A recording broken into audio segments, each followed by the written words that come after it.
As my first word, I chose optimistic.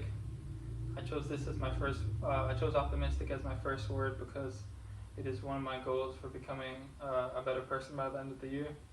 Oftentimes, for me, it is very difficult to stay positive or stay in a positive mindset, which is why I believe that being optimistic is a necessity for my growth as a person.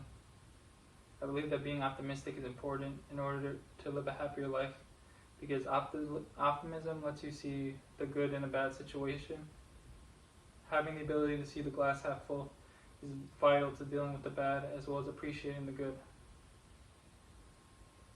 The second word I chose was worry. I chose this word because worrying is one of the main problems that I have. I tend to worry about a lot, which eventually can become overwhelming for me. Oftentimes I worry about situations which I can't control, which is ultimately pointless because there's nothing I could do about them in the first place. I know that I will need to learn how to manage my worries and learn how to better deal with my problems, which is why optimism or looking at things from a positive point of view is one of my goals. People who are constantly under stress and worry and stuff like that, they tend to live shorter lives as well as deal with health problems and other things like that. I think that being able to manage my stress will push a burden off me and ultimately be healthy for both my mental and physical state.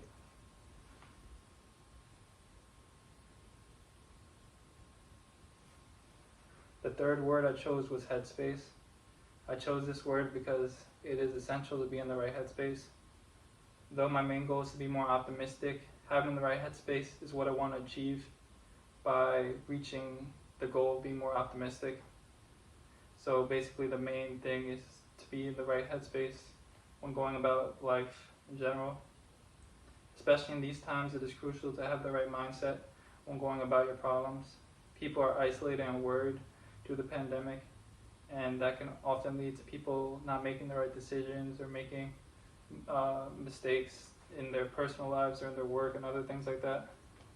There have been a lot of cases of suicide, domestic abuse, and addiction problems that have stemmed from the isolation of the lockdowns. I think this shows the importance of being in the right mindset, as well as knowing how to deal with your problems in a healthy way. A person's problems will completely overwhelm them if they are in a worried, pessimistic headspace. Being positive in the right state of mind allows us to see through our problems clearly and better manage our stress.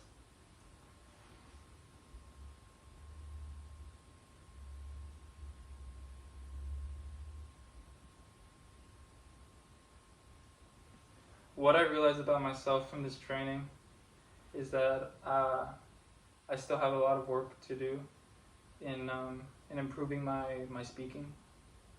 During this training, I saw the difficulty in keeping the speech flowing and keeping it going. It takes I used bullet points on my computer, but it was still challenging to come up with the next thought, to come up with the next sentence. Oftentimes I felt this as if I had run out of things to say, or that I had a blank in the middle of the speech. I also paused after most of my sentences in order to come up with the next line.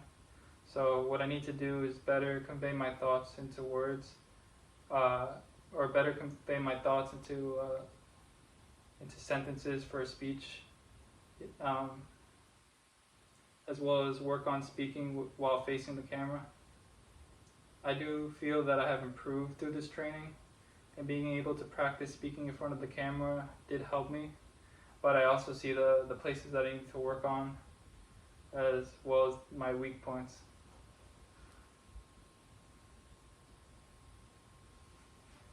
Through all the training we've done, the texting, the speaking, and now the video, I've learned that I have a lot of areas to improve on, but I also realized the specific points that I need to work on, not just like the general stuff. We have not spoken in front of an audience yet, and I could already see myself getting nervous at times. The texting was easy, as this is the main form of communication that I have with my friends and with people that, my family members that live far away from me. Speaking without video was easy for me because you're just talking into the computer. And you could also read off the computer pretty easily, but talking to a video was awkward at first for me because you're just staring at the phone screen, trying to come up with things to say. Um, I thought that by the end of the training, though, I felt a little more comfortable standing by the camera. It doesn't bother me as much, but it's still something that I have to work on and I have to practice. And eventually I'll be speaking in front of other people. So I think it's important to get this practice in and that I worked on it. And it's something that I will work on over the duration of the course.